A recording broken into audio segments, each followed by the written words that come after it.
Thank you. Thank you very much. All right, everyone. Wow, I had no idea it was going to be this packed today. I'm like, okay, all right, we're going to do this. So show of hands, who here wants to create community for their organization? Awesome. Who here wants to create community for their life? Awesome, sweet. All right, so we're gonna go through all of that today, and we've got 45 minutes. So this is sort of just a little taste. And just to share, I spent 2 years actually synthesizing all of my key learnings on how to create community for Daybreaker, my own personal life, into this book. And so whatever I don't cover today, I've really taken that time to put it in here. So it's not out yet. It's out in September. So I'll let you know when that happens. But today we're gonna cover a few sort of major topics that I cover in here, which I think are a really good sort of starting point for your community journey. So the first thing, does everyone have a pen and paper? Does everyone have things to write down? Awesome. Okay, great. So we're going to first unpack your own personal sort of interests, your own personal values, your own personal abilities. I shared about this a little bit in the breakout Q&A room, but to create community for your organization, so often we're really focused on looking outwards, right? Like what is it that, what community do I want to create? I want to create this community for meditation and mindfulness, but you don't actually ask yourself sort of, what are the things that I personally value? What are the things I'm actually interested in? What am I actually good at as well? So that's the first step is really defining that, your VIA chart, right? So I want you guys to take sort of 10 seconds right now or 20 seconds right now, just sit down, write down. You're sitting down. Write down sort of what are your values, right? What are the values that you really believe in right now? And there's sort of so many different values. I value health, wellness, community, family. I value mindfulness, meditation. I value food. I value having a sort of a profitable business. What do you value right now? That's such an important thing to think about. The second thing is interests, right? So your values and interests are pretty different. So what are you interested in? What are the things that make you really wake up in the morning and say yes to life? So write that down too. Spend a minute, right? And again, this is going to be sort of a very abridged version today, but go home tonight and really spend some time over the weekend really sort of unpacking what do you value, what are your interests, and then now your abilities. Write down, what are you good at? Are you good at taking out the trash?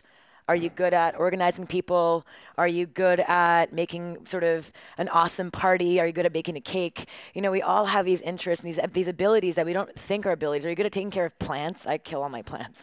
But if you're good at taking care of plants, that's an ability, right? So for me, I didn't realize that throwing parties and bringing people together and organizing an event that had really thoughtful and intentional sort of run of shows was something I was actually good at. So thinking about people instead of a bouncer at the door having a hugging committee, that wasn't something that it was sort of strategic, right? It was just, yeah, let's replace the bouncer, the mean bouncer, with someone who's going to hug you and welcome you into the experience. But that actually ended up in our playbook. That is now a very important part of our playbook that's across the world.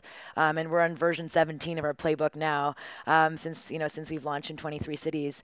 But yeah, so asking yourself what you're good at is something that I think that we often forget about. We're so, again, used to clawing for what other people want, right? We're so used to looking around at what we think the world wants as well. So really honing in on your VIA this weekend, this next month, this next year is going to serve you so much in your community building journey. The second thing that sort of we think about, and certainly at Daybreaker, what's helped in our growth is this method called the crawl method.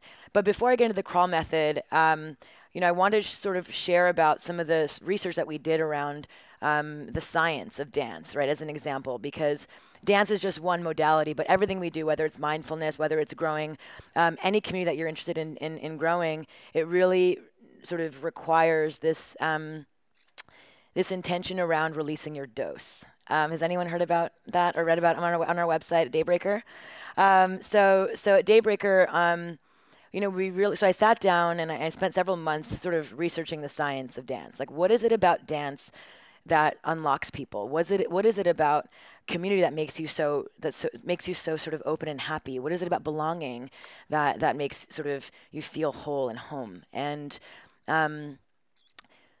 the science that we discovered is these 4 happy brain chemicals that you release when you dance at 6 a.m. in the morning sober. And I sort of, as I discovered this acronym, it spelled the word dose. I almost fell out of my chair.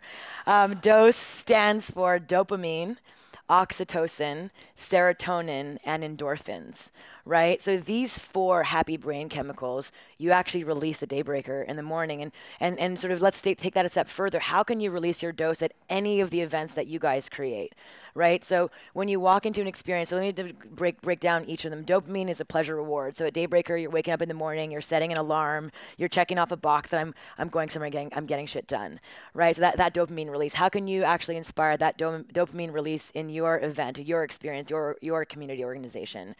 Then there's the oxytocin, right? You have the hugging committee at the door. You're naturally bumping into people at Daybreaker. You're partner dancing at Daybreaker as well on the dance floor. So you're naturally holding each other's hands. Oxytocin is what you get from intimacy, from touching each other. And we are such a physically starved society, especially in America. A famed study showed that Mexicans on average touch each other upwards of 135 times in a conversation. Whereas, yeah, it's true. Whereas Londoners touch each other 0 times in a conversation. Who are the British folks in the crowd here? And Americans touch each other once in a conversation, once, maybe twice even. Hello and goodbye. And you know, we are so starved for connection, yet we are also America is also the #1 porn viewer in the world of any society in the world. And that says something. We are starved for physical affection, yet we don't really know how to provide that. So really thinking about in your organizations, how can you release your oxytocin? How can you get someone to feel that welcoming? So we inspire that in what we call our entry and exit rituals, right? That's actually a really big part of our community building success. Is we've thought about not just when you're in the event, but how are you being received into the event? How are people leaving the event, right? So, or your office or your home or your party or whatever it is that you're throwing. How are people entering your experience and how are they leaving? That's something that we don't often think about as well. We're so focused on, oh gosh, is the mic going to work? Is is the decor right? Have enough coffee for everybody? But we don't actually think about those things. But so the oxytocin release is so important and something I really urge everybody to think about in their community building journeys. How can you have people touch each other consensually, of course? And the next one, the S in dose, is serotonin. Is your serotonin, your sense of self-worth. I feel great here. I feel a sense of this is bigger than me. It's not just about me. It's about this whole collective I'm a part of. So at Daybreaker, we have our MCs that we actually train to sort of help people find that sense of worth, that sense of belonging, that sense of community. We tell them, guys, we are all in this together. Stop judging yourself. Let go. Just your moment to dance and just be free, right? And that's that serotonin release that you get at Daybreaker. So how can you get people to feel bigger than themselves, right? We just heard Jon Kabat-Zinn talking about this upstairs, how the most important person in our world is ourselves. That's all we spend our time thinking about. But if we actually begin to create an event and an organization and an experience that make us feel bigger than ourselves, then all of a sudden you're getting that serotonin release and it feels really, really good. And then finally you have the endorphins, the dose, D-O-S-E, the endorphins. You get that when you move your body, when you're working out, that runner's high is what they call it, right? So the E from endorphins you get from just sweating, from being sort of in motion. And I think, again, we live in a society, we are so up in here. Mindfulness is about being in the mind, but how can we actually get the mind and body even more connected? Why do we go to see a therapist for our minds and sit in chairs and talk about our feelings and thoughts, and we go to the gym to work out our bodies without understanding its connectedness to our mind, right? So it's a really interesting world that we play in, and how can we dance between both polarities, both the mind and the body? And I think we're doing that really well here at Wisdom 2.0. So that's it. So that's the dose. And so really thinking about how can your organization, your community, your event and experience help you release your dose. That has been sort of a really important backbone for our success. So then, when you think about releasing your dose, that is actually sort of the human side of things, right? That is actually the, kind of like the human mechanics of how to release your happy brain chemicals. But then you ask yourself, okay, well, what is the actual, what is the method for building community? Is there a specific sort of method? Is there something that we can organize? Because community building can feel pretty squishy, right? As a concept, it's kind of like, I don't know, it's different for me here, it's different for me there. I have an ice cream parlor. I have a meditation studio. I have an investment firm. I don't know. How does it all apply to everything? So I spent a lot of time thinking about how to synthesize all of that. So the crawl method is something that, sort of you can use across every type of business, whether you're a bank, whether you're a political campaign, whether you're any community organization. So really, let's take a moment to, write down the crawl method. So crawl is an acronym. The reason I call it crawl, and I shared about that a little bit earlier today, why I call it crawl is that you can't scale a community quickly. It's not sort of an investor's world where you have scaled hockey stick growth. Community is really built thoughtfully and intentionally, and it's meant to be evergreen. It's meant to be something that builds over time. And I think we can be pretty impatient in life. I think I get a dozen emails every week being like, I have an idea. I want to grow Daybreak. I want to have I have an organization idea. I want to be in 25 cities, in a year. And I'm just like, guys, like, okay, let's take a moment. What are you doing first in your city? How are you really cultivating community in your city? How are you building your playbook first for one city that you can then scale across multiple cities? So crawl will help you really develop and design and define your playbook, which is what we did. I personally wrote a 75-page playbook for Daybreaker, and we fly in all of our community catalysts from all over the world who actually do sleepovers at our house. It sounds pretty HR unfriendly, but as our final round interview, we do that. We have a 2-night sleepover at our home with Eli and me, and the idea is to get to really know each other as humans. I think so often we, again, we are so transactional with our relationships. What can you do for me? What can I do for you? I'm sitting even across a table, like divided in an interview. Like, why are interviews so sort of so not human?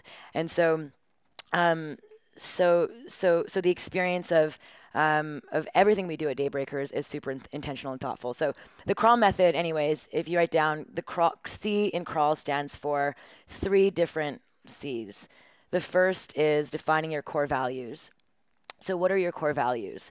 Again, this is, you can sort of pull from your VIA chart, but what are the core values for your community, right? So for Daybreaker, our core values are wellness, right? We really value wellness. Camaraderie, we really want people to feel that community piece, and camaraderie for us felt more meaningful than community in this case, because camaraderie felt person to person, whereas community felt a bit larger.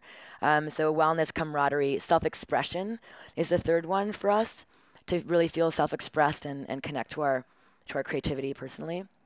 Mindfulness, to be here now, put your phones away, to really be here now, connect to yourself, dance for a couple hours, just let go, let the judgments go. And finally, mischief, which is one that I'm most proud of. It's really living life with a wink. I think, again, we take life so seriously. The mindfulness yoga space where we're all in right now, we can take ourselves pretty darn seriously, don't you think? We're just like, gosh, like everything needs to be so PC, and I'm just like, God, like, can we just play a little bit more? Can we just like move those hips a little bit, So that mischief piece is super key for us, and how can we, really invite that more into everyday life? So we have a glitter station at every Daybreaker, and the idea is that, if you went to work with a little glitter on your face and your coworkers are like, what are you doing? There's that level of like, I don't know, you got to come and see next time, And so really defining your core values that are going to make you happy too, right? I think core values can often be, again, so serious, so serious. Like, how can our core values invite that childlike wonder, that childlike playful side of ourselves? So yes, of course, it's going to be serious for if your organization, is fighting childhood malaria, but I think you can also make childhood playful. Why can't malaria also be fun too? How can we actually invite playfulness? Okay, malaria is not playful, fun, but how can we actually invite sort of joy into something that's really scary as well? I think everything can have a side of play and joy to it, and we often forget that, right? So So defining your core values is critical as a first step. And even before we launched our first experiment, Daybreaker was never meant to be more than just a social experiment, an art project. It was never meant to be what it is today, a movement in 23 cities with a 500,000 person community and growing rapidly. And we're managing our growth. We're actually slowing our growth purposefully. We don't want to grow fast. Actually, last year we grew to 10 cities because we had such an influx of excitement and interest, and this year we're focused and saying, we're only going to grow to 5 because, we really want to support our current cities and make sure they're taken care of. So we're managing our growth actually. So the C in Crawl, defining our core values. So before our first event even started, even as a social experiment, we defined them, and that really actually continues today, 4 years later, to be the sort of the filter through which we look at every partnership, every DJ, every relationship, and it's been super, super helpful. The second is defining your core community. So this is the big secret. This is the big, big, big secret, and we often forget this as well. I think we're so sort of, what's the word, excited about someone who has 1 million followers on Twitter, 1 million followers on Instagram or Facebook, but that doesn't matter if they're a jerk. It doesn't matter if they're a jerk, right? And so for Daybreaker, what we really spent time doing was Matt and I, my co-founder and I, he and I sat down and we debated for 3 days. For 3 days, we sat down and we said, who's going to bring joy into this room? Who's going to actually add value to this space? Who's going to bring positive, what we call, in my book, it's actually a very important, very technical term. It's called an FYF, fuck yeah friend. And the idea is that, it's like you want an FYF in your life. You want the friends, you want to invite FYFs. And that's actually in many HR playbooks now. And I'm actually proud of that. A lot of HR folks have sent me texts and messages and emails saying, hey, I put FYF in our HR playbook because we only want to hire employees who have an FYF attitude. And that's really it. It's like someone who's going to lean in, who's going to say, yeah, F yeah, I'm going to do that. Yeah, F yeah, I'm going to wake up at 6 a.m. and crack a dawn and dance sober on a weekday morning. Sure, I'll do that. You want those friends who are going to lean in. You don't want shoulder shruggers or negative Nellies or, sort of those types of folks. You really want to spend your time thinking about who is your initial core community. And if you currently have an organization, really do a really nice audit of the energy in your space. And that takes some time. It takes some thought. It takes some real intention. Very similar to Marie Kondo, does this bring me joy, right? It's a human audit of do these humans in this space bring me joy? And if they don't, how can we actually remedy that? So core community is so critical in scaling your community. And I can't stress that more. So we picked 300 names and wrote them down, and 180 people came to our very first event. So 2 out of the 3 friends that we invited showed up. They were true FYFs on that day, and truly, and that level of energy that was in that room that day, and because we spent so much time focusing on the humans that would mix together, it wasn't just energetic people like me. It was also relaxed energy people who brought positivity to the space. You don't have to be like a frenetic kind of person to make a space feel good. You can be a relaxed but like no drama person, right? And that's sort of the ingredients that you think about when you launch your first community. So really spend time thinking about who is that core community. The third C in the crawl method is defining your constraints, right? So your constraints are things that are guardrails that are going to allow sort of your community to say, this is for me or this is not for me. So Daybreaker, our constraints are that it's the morning. So if you're not a morning person, you might not want to set your alarm and wake up and come dancing, right? So the constraint's the morning. Our constraints are that it's a sober dance party. So if you're a big drinker, you might not want to come and dance at 6 a.m. sober as well, right? The third constraint for us is that we play disco house, soul house, funk house, melodic, happy house. So if you're someone who likes dark, kind of foreboding music, you might not like our music, and so you might not come to our party. So in the same way, so for like Louis Vuitton handbags, for example, and just as a silly example, but there are constraints that is there a heritage brand. Like if you like modern sort of German design, you might not like Louis Vuitton handbags, right? If you're because they're very expensive and you're focused on your budget, that's a constraint also, is price, right? So really thinking about what are your constraints for your community is actually very critical in designing and defining your initial community as well, because that will then help guide the right people to come through. And actually for us, I will say that a sober morning dance party is a pretty good douche filter. Yeah. Anyway, so it's really like joyful, positive people who come to our parties, and I highly recommend all ages. It's little kids, and anyway, so the R in crawl is ritual, designing and defining your rituals. Rituals are so critical as well. It's the chants, right? From your soccer team. It's even singing happy birthday is a ritual. It's having dinner with your family. That's a ritual, right? Ritual is jerseys that you wear with 3 generations, like cheering on the Patriots or whoever you're cheering on. And so ritual is so critical in the longevity of a community as well. And so, it's religion. I mean, religion is all ritual. So really thinking about what is the ritual for your community. At Daybreaker, our ritual is we have the hugging committee at the beginning. It's a 1-hour yoga experience. It's a 2-hour dance party. The last 15 minutes is a intention ceremony. We stop the music. Everyone sits on the dance floor, and we have this intention reading. We hand out poems and postcards which we read together as a community out loud. And it's just this beautiful ritual moment so that when you leave, you've just given a lot of energy, the endorphin release, but then you're grounded into that beautiful poem and that beautiful connected intention. So when you leave, you're just like, something feels really good. I don't know what I feel great right now, right? So really thinking about the ritual of your community is so critical. And so asking yourself the questions, in your community, and shout out, like, if what community are you guys interested in creating? Maybe I can offer some ideas. Ukulele community, awesome. Okay, all right, good challenge. Okay, a ritual. I mean, no, that's actually a fun one. Like, I mean, really coming up with a fun sort of jingle, a fun thing that you start and end every event with. Maybe you, as a community, you create a song, create an anthem together that you start and end every event with. I think that's a really wonderful ritual, and again, it binds everyone together. It's a circular space. I love ukuleles as well, so like I can totally imagine how sweet that would feel, for everybody.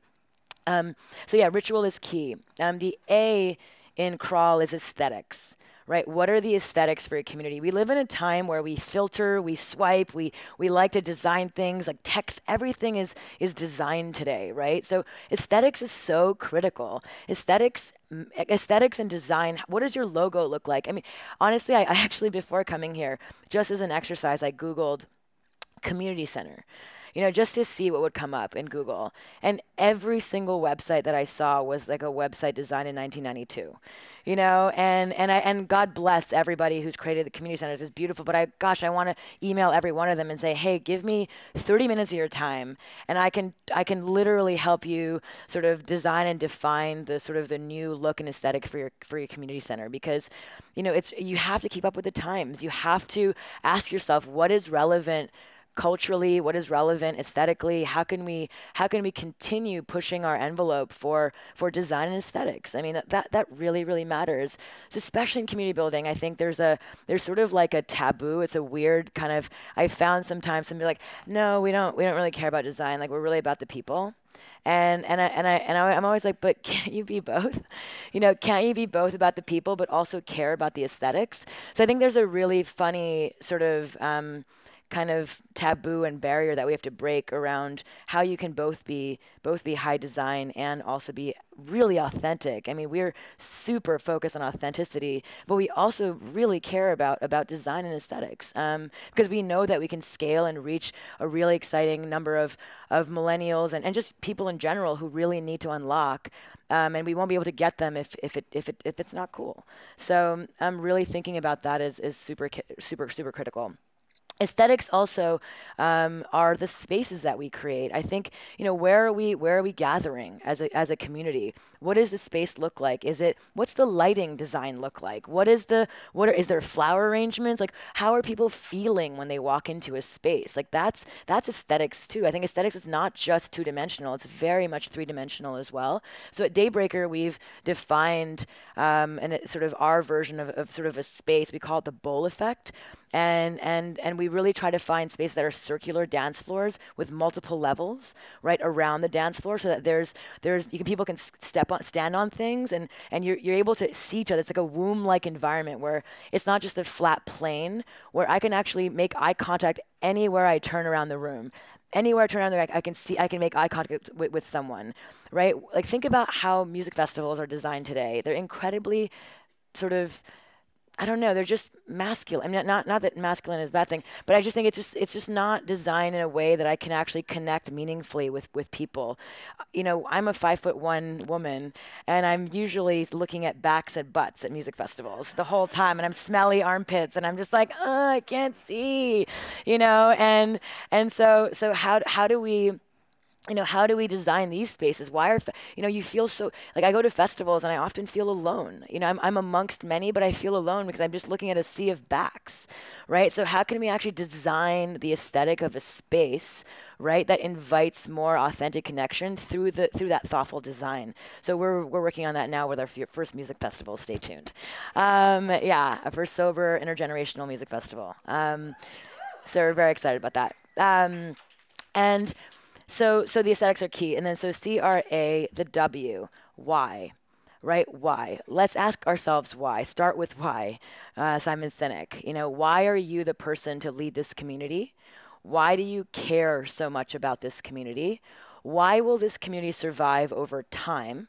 Right? Why will this community survive over time? I think we forget that. I think it's like, yeah, let's start this cool thing, and then in a couple of weeks or a couple of months or even a year, you're exhausted already, or you're sort of over it. So ask yourself the question is, can I be excited and passionate about this community for a long, long time? Because communities take stamina. It takes a lot of stamina to create and build. And so why will this community survive over time?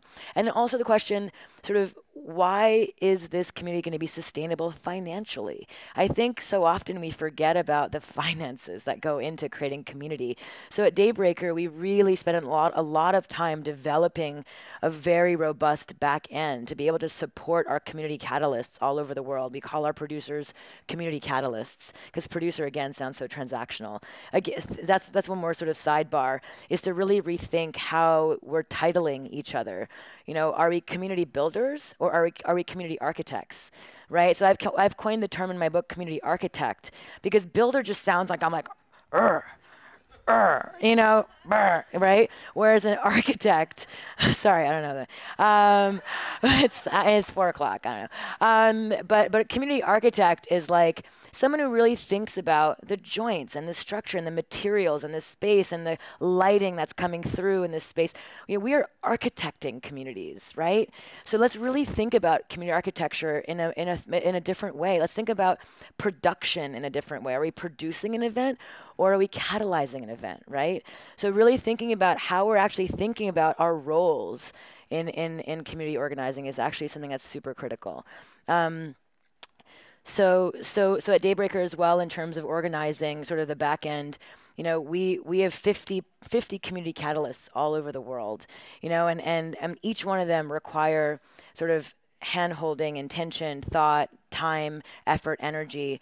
And how do we do that with an 8-person team in New York, right? And that's sort of how it is right now. And with no investors, just nothing. It's just us. And we've done that because we're super organized. We've learned and learned the Slacks. We've learned all the different channels, the Asanas, all the different sort of the different tools that exist out in the world to create community. We figured out kind of like how to understand who's clicking on what to go to what thing. So it's very, very thoughtful and architected, so that it's not just kind of like, I hope they click on the link and go to my page and buy a ticket. That we've actually figured out, who clicks on what, where, why they click on things where, and really thoughtfully built the back end of our system, so that we can scale and create and serve our community as meaningfully as the most meaningfully that we can.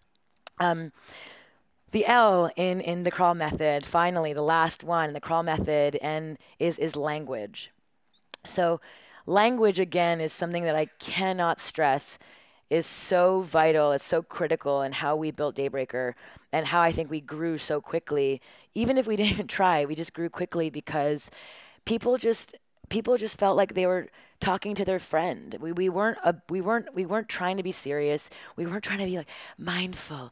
Let's soar into the consciousness and talk about intention, and like everything just feels so, I don't know, and so we just want to just tell, just tell like it is. Hey guys, like here's what's happening. We're throwing a party here. Here's a fun gift and some.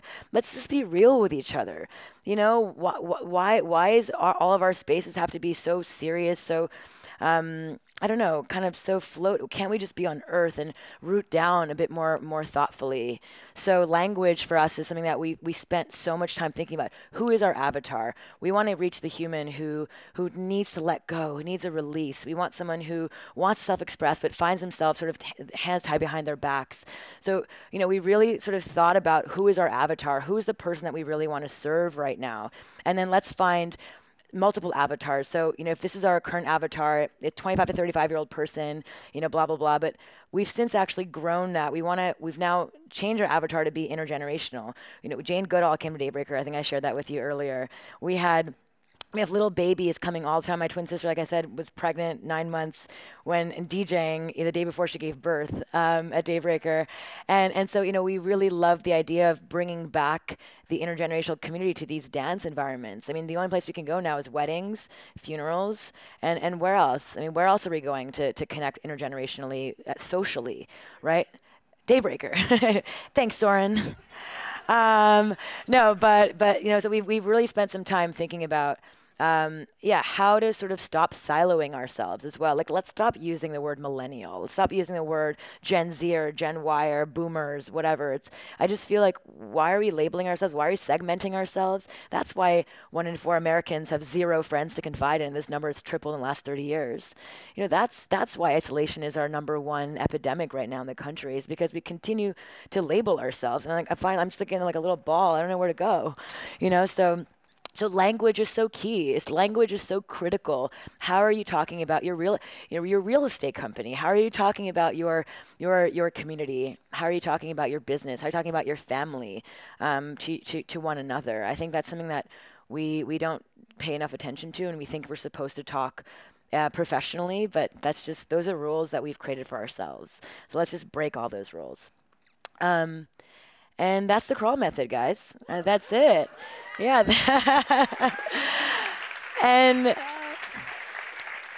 yeah, I mean, there's so much more to share, around conflict resolution, how to manage sort of our life languages, how to, because there's inevitably going to be conflict in community. How do you actually solve those problems? How do you deal with with that kind of evolving community too, because so many people say to us, or say about Burning Man, or Burning Man is not what it used to be, and I always say it's not supposed to be what it used to be. Burning Man is meant to be an evolving, beautiful art project that is meant to be different, meant to be evolving. And so let's stop living in the past, or like the safety of our past, and let's actually enjoy the evolution of community, because it is inevitable. Evolution of community is inevitable. So yeah, that's, I mean, Q&A, any questions about the crawl method, please, yeah, you can step up here, maybe you want to share. Thank you. My name is Jackie. Hi, Jackie. If we are looking to build a community and looking for somebody like your committee catalyst, how do you find those people? I know you mentioned the sleepover, obviously, but and looking for the right type of person, but how do you do that? Yeah, that's a great question, actually. So it's also a term that we came up with at Daybreaker. We call them portals.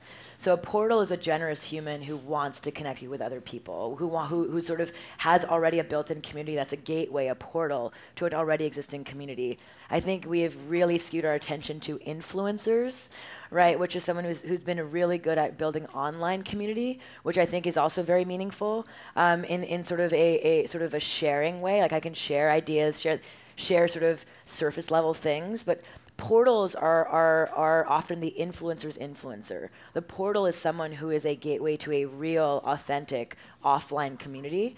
So to really focus on not looking for influencers necessarily, but finding someone who's actually who's throwing dinner parties naturally, right? Who's already the one throwing, Mustafa, who's back there, San Francisco producer, I keep pointing him out, We know wave Mustafa, yeah. When we first met him, he was already doing these like crazy midnight brunch dinner parties and all kinds of really cool kind of pop-up events, and we knew that he was going to be someone that was in service of his community. So he's a portal. So looking for portals in your community is actually critical, and we've done that across the world. And then of course as you build your initial network, then they will inevitably know people in each city. So Mustafa introduces his friend in Austin, Texas. So now Killian is now our amazing community catalyst in Austin, Texas. We have Goat Yoga at South by Southwest, by the way, guys. So if you guys want to go check that out. But yeah, it's literally that. It's like finding generous souls who are going to introduce you to other people without fear and with courage. And there's lots and lots of people like that out there. Thank you. Hello. Hello. Could you talk more about your decision-making process as a community? And then the different ways that I've been in communities where there's a leadership team that makes decisions, but the fallout can be from participants not having any decision-making power either. So I guess this is a two-part question. First, your decision-making power, and then participants that want to become more engaged, that would like to make more decisions, and how would you manage that? Yep. So the first is, Daybreaker is very disaggregated. I mean, like as in we have a central playbook that we build the foundation of our events around, for example. But we really allow our community catalysts across the world to help shape their communities. So your question was, what was your first question exactly? What has been your decision-making process to begin the Daybreakers? Okay. So decision-making process as it relates to your leadership team. Like, how have you guys worked together to make across decisions the world? You mean, or in the HQ team? In your HQ team. Oh yeah. So really, okay. First, it's defining what are the roles that that sort of need to exist. So step one is we got 5 minutes. So step one is we needed someone to design all of our emails, right? We need someone to write all of our content. We need someone so really figuring out first, defining the roles and responsibilities very, very carefully helped us define sort of how to grow our team in HQ. And then to grow our team across the world, like I said, we're a huge team across the world, and we're remote as well. So that's another really sort of challenging new challenge to overcome, but is by again flying them to your central team, teaching them the playbook, sending them back, and then trusting that they're going to communicate with you. And we built out sort of an HQ team that and systems to communicate with all of our producers across the world. I don't know if that helps you, but it's really just figuring out roles and responsibilities first and being very targeted with that. Yeah. Okay, cool. Bless you. Hi there, Radha. Hi. I've been going to Daybreaker for several years now. Try not to miss any of them, any city that I'm in. I've been to Hong Kong as well, because I just happen to be there. Right on. Super fun. And usually it's mostly for fun and exercise and community. But on one particular day, I really, really needed it. And I had to scrape myself off the floor and get my butt over there. And I was wondering if you guys planned it like that on November 9th, 2016, because I really needed a dose then. Yeah. We had a 10-piece band waiting with like balloons and like Hillary dolls and like all the things made, and we party must go on. We still threw the party. We had 200 people who came out, and we just cried and danced, and we ended up stopping the party, halfway through, and actually ended up having a town hall, so everyone sat down, and we all sort of kind of got together and we said, okay, we danced it out. Now what can we do as a community to begin picking the pieces back up? So yeah, we're so much more than a party. We're so much more than that. We are truly a community, and we're 450,000 people strong now all over the world, and we're here to make the world a better place. So it's so much more than an event. So thank you for sharing that. Well, thanks to you and Mustafa for making the San Francisco one happen. I needed that. Thank you.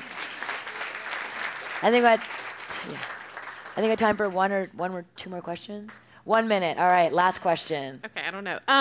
So I've been a part of a few communities that were nonprofits as well, and so the financial aspect of it has kind of like you have to pay, and Yes. so when you talked about money, like I don't know, it's kind of I've had some friends that were like, well, maybe we could do this community thing, but how, you know, are we going to bring speakers in? Maybe everybody just pays on their own without their kind of like she was Totally. sharing about when there's a higher person who's making the decisions, and then it has become a problem. So anyhow, these two communities, there's been issues, you know, and I have a friend who's like, I'm not doing communities anymore because of these things. So just if you had any suggestions around that. Totally. And then as well, you talked about like choosing who, as far as the people that you felt would feed that kind of energy. But I have people that I know that sometimes can tend to bring some drama, but are still awesome people, and like they've felt left out of certain things. So that's all. So the first thing is you have to have an entrepreneurial spirit and an entrepreneurial mindset when you're building a community. It's not just kind of loosey-goosey just because it's the word community, right? You have to really think of it as a business. And it is a business. I mean, you're here to create a sustainable organization that can continue perpetuating itself. So you have to really think of it as a way sort of not just to ask for handouts, but how can you actually create value? And that starts with, again, design and aesthetics and and building a brand. As a Daybreaker, we spent so much time creating sort of a brand aesthetic, a website, a sort of an experience that other brands wanted to be a part of. So when Nike called us and said, hey, we want to do something with you, we said, great, you know, we're going to hold hands together. Again, you know, when you think about community building, community organizing in general, you think about brands as like the bad guy. You don't think of brands as, you just think for some reason it ends up being a sellout. But I said that earlier, it's like you have to really buy into this idea that you're actually, you know, helping them. So, so it's building a really robust, sort of like exciting brand for community to buy into, whether it's a funder, whether it's a donor, whether it's a brand, whomever it is. It really has to be a thought through business plan, you know? And if everyone you're hiring is just sort of doesn't have the experience to run and create and grow a business, it's going to be challenging, you know? So you need to have someone who has a business acumen to really grow and scale your business. I mean, I came from investment banking, you know, you know, I ran many social enterprises before I started Daybreaker, like Thinx Underwear. I don't know if you guys have heard about that business. Yeah, and so, you know, really thinking about running your organizations like a business. And I've made so many mistakes of hiring friends who love the concept but didn't have any skills to add to the organization. It has to be separate skills from what you've got, you know? And even if it's tough and it's a tough conversation to have, it's just like, hey, babe, I don't want to step on your toes. I don't want to step on, you know, let's just support each other in this way. We need to find someone who's specific, who knows bookkeeping, or who knows, you know, these sorts of things. Does that make sense?